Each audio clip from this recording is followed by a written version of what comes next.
I love history. In fact, had I not chosen medicine and rabbinic teaching as my life's path, it is highly likely I would have gone into history and archaeology as a profession. With that in mind, let's dive into the Tanakh, the Jewish Bible's history and archaeology. What can we say with confidence? In this study, we will look at the real factual information and data, not devotional platitudes. First, and for scholastic reasons, it is necessary to investigate manuscript reliability. We have ancient Hebrew manuscripts, Dead Sea Scrolls, from as early as the 2nd century BCE that match the Masoretic text of Isaiah and other books with astonishing similarity and accuracy. That means the text we have today is very likely extremely close to what was circulating in the late Second Temple period, making it over 1,000 years earlier than the previously oldest manuscripts we had. Textually speaking, the Tanakh has been remarkably well preserved compared with most ancient literature. Then we have the whole archaeological corroboration to consider. This is where it gets interesting and complicated. There are inscriptions and archaeological finds, such as the Merneptah stele mentioning Israel, or the Tel Dan stele referencing the House of David, that align with biblical, cultural, and political entities.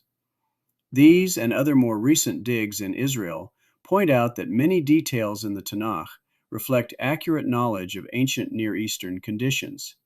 Names, places, tribal and political structures, social customs, legal concerns, and so on. But, and this is important, not every story has direct archaeological proof. The lack of physical evidence for certain high-profile events, like the Exodus, as described in Torah narratives, for instance, doesn't prove the Tanakh is false by default. It just means absence of evidence is not evidence of absence, especially in ancient archaeology. When it comes to the Jewish Bible's historical accuracy, we aren't dealing with a straight line.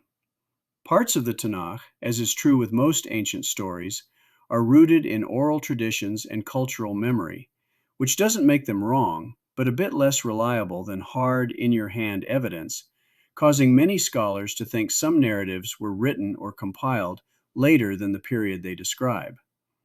For example, there are anachronisms in the earliest parts of Genesis, including details that reflect later historical realities being projected backward. So then, the Tanakh is a mix of historical core, theological interpretation, and cultural memory written by real people in ancient contexts. So what's our bottom line for part 1 of this study? The text is remarkably well preserved.